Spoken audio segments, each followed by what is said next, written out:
Épargne et placement. Épargnez régulièrement et commencez tôt. Fixez-vous des objectifs d'épargne. Faites fructifier votre argent et atteignez vos objectifs financiers en épargnant et en investissant. Avoir des économies vous donne du contrôle et de la liberté de faire des choix. Et investir vous permettra de faire fructifier vos économies. Commençons par se demander pourquoi épargner. On parlera ensuite de l'importance de se fixer des objectifs d'épargne. Puis on passera en revue 4 bonnes étapes pour épargner. Puis on verra comment faire fructifier votre épargne. Et on terminera par 3 bons points que tout investisseur devrait connaître.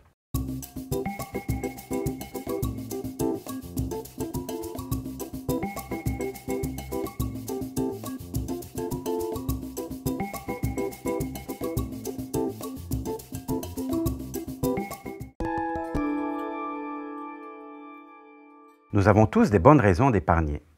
On peut épargner pour se sentir plus en sécurité et en contrôle. On peut aussi épargner pour pouvoir faire face aux imprévus, ou pour réduire le stress, ou encore pour faire une dépense importante. Enfin, peu importe la raison. Servez-vous-en pour vous motiver.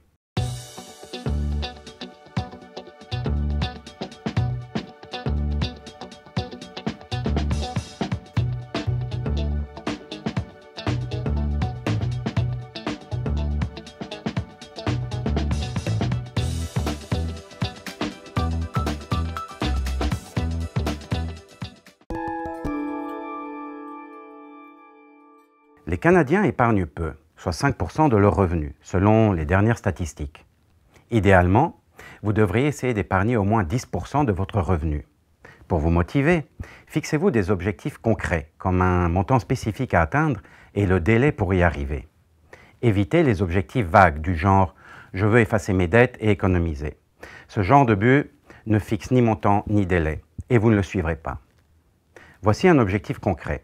Réduire ma dette de 1 000 $ et me constituer un fonds d'urgence de 2 000 $ au cours des 8 prochains mois. Soyez même plus précis comment vous allez épargner. Par exemple, épargnez 200 $ par paye pendant 8 mois. Employez des trucs pour rester motivé, comme par exemple écrire votre objectif sur un bout de papier de façon à l'avoir régulièrement sous les yeux. Notez régulièrement votre progrès. Et si vous épargnez pour vous procurer quelque chose de spécifique, épinglez-en une photo sur le réfrigérateur. Tous ces trucs rendent vos buts financiers plus concrets.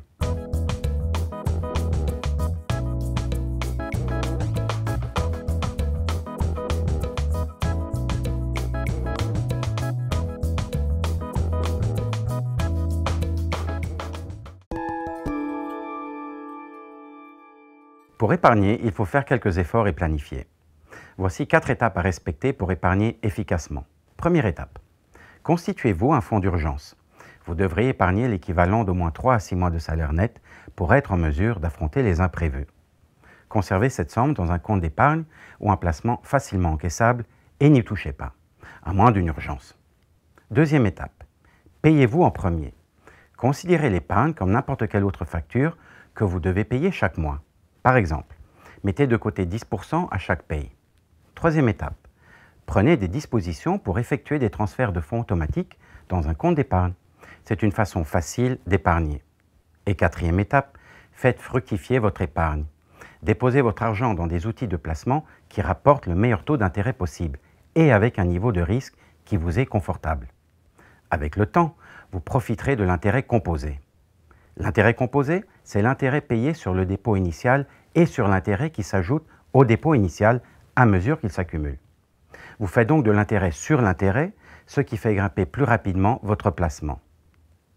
Si ces étapes vous paraissent complexes, dites-vous que l'épargne doit devenir une habitude pour atteindre des résultats à long terme. Commencez aujourd'hui même à réfléchir comment vous pourriez appliquer ces 4 étapes.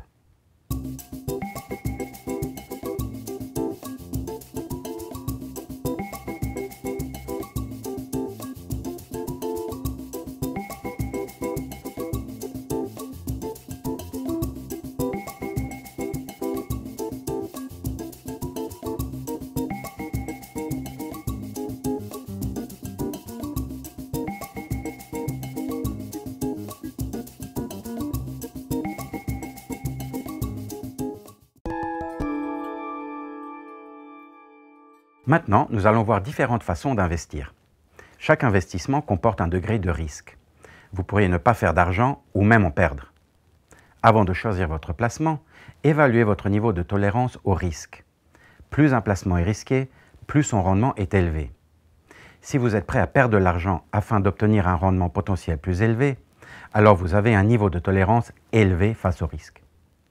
Vous devez aussi établir vos objectifs de placement et déterminer quand vous aurez besoin de cet argent. Vous pouvez faire cet exercice seul ou consulter un conseiller financier qualifié. Il y a 4 grands types d'investissements. En premier lieu, il y a les investissements qui rapportent des intérêts, tels que les comptes d'épargne, les obligations d'épargne du Canada et les certificats de placement garantis. Deuxièmement, il y a les participations dans des sociétés, comme les actions et les fonds communs de placement. Troisièmement, il y a les propriétés, comme les immeubles, les métaux précieux et les objets d'art.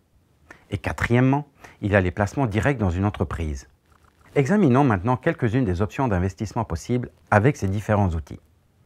Concernant les comptes d'épargne avec intérêt, toutes les institutions bancaires en proposent. Les taux peuvent varier selon le type de compte et les institutions. Servez-vous de l'outil de sélection d'un compte d'épargne de l'Agence de la consommation en matière financière du Canada pour vous aider à choisir le compte qui offre le meilleur taux d'intérêt et les options qui vous conviennent le mieux. Jetons un petit coup d'œil sur les certificats de placement garantis ou CPG. Généralement, avec les CPG, le principal, qui est le montant initial investi, est garanti, de même que le rendement, qui est le retour sur votre investissement. Les taux et les termes varient selon le type de CPG. En général, plus la durée du placement est longue, plus le taux d'intérêt est élevé. Il faut considérer qu'avec un placement à long terme, vous ne pourrez probablement pas retirer votre argent avant l'échéance, à moins de payer une pénalité. Pour ce qui est des fonds communs de placement, ils sont fondés sur la mise en commun de l'argent de nombreux investisseurs. Ils sont gérés par un professionnel qui place l'argent dans divers produits en tenant compte des objectifs du fonds. Vous devez acheter ou vendre des fonds communs de placement en passant par un professionnel ou par un compte de courtage en ligne. Ces fonds peuvent généralement être achetés ou vendus à n'importe quel moment. Il est important de comprendre qu'un fonds commun de placement est composé d'une variété de placements et entraîne des frais de gestion, 2 caractéristiques qui auront un impact sur le rendement. Examinons maintenant les régimes d'épargne à l'abri de l'impôt. Ces outils permettent d'épargner à des fins précises tout en mettant une partie de votre revenu à l'abri de l'impôt.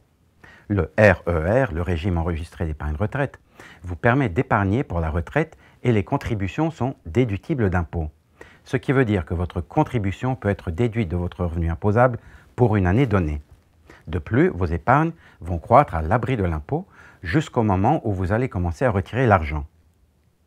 Il y a aussi le régime enregistré d'épargne invalidité, un régime conçu pour soutenir les familles dont l'un des membres est aux prises avec un problème d'invalidité prolongée. Les contributions à un REEI ne sont pas déductibles d'impôt. Par contre, l'épargne qui s'accumule dans un régime est bien à l'abri de l'impôt. Un mot maintenant sur le régime enregistré d'épargne-études.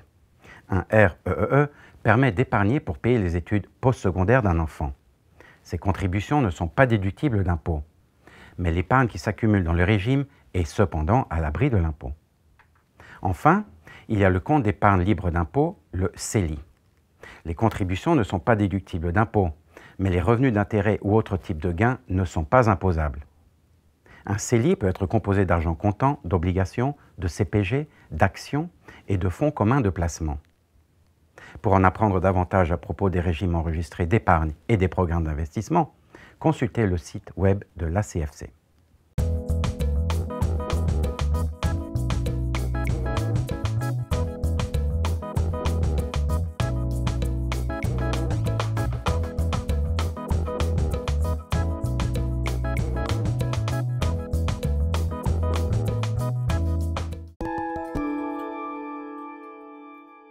Peu importe comment vous investissez, il y a 3 points principaux à connaître. Premier point, vous devez bien vous connaître. Vous devez connaître votre niveau de tolérance au risque, vos objectifs de placement et vos échéanciers. Deuxième point, vous devez connaître l'outil de placement dans lequel vous comptez investir. Est-ce qu'il vous convient? Va-t-il vous permettre d'atteindre votre but?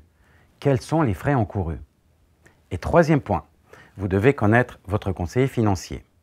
Si vous décidez de faire appel à un conseiller, assurez-vous qu'il comprend bien votre niveau de tolérance au risque et vos objectifs d'épargne.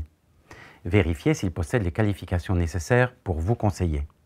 Questionnez-le sur ses antécédents et menez votre propre petite enquête.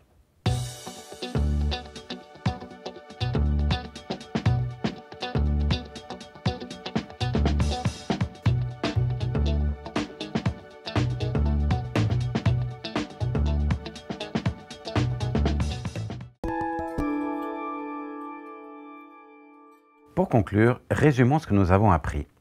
On a vu des bonnes raisons d'épargner et comment rester motivé en se fixant des objectifs d'épargne. On a passé en revue 4 étapes à suivre pour épargner. On a aussi jeté un coup d'œil sur les principaux outils de placement pour faire fructifier vos épargnes. Et on a terminé par 3 points essentiels à connaître pour être un bon investisseur. Si vous n'épargnez pas déjà, commencez dès que possible. Épargnez régulièrement et votre argent va fructifier. Et n'oubliez pas de diversifier vos placements et de choisir les outils qui vous correspondent. Je vous souhaite une bonne santé financière.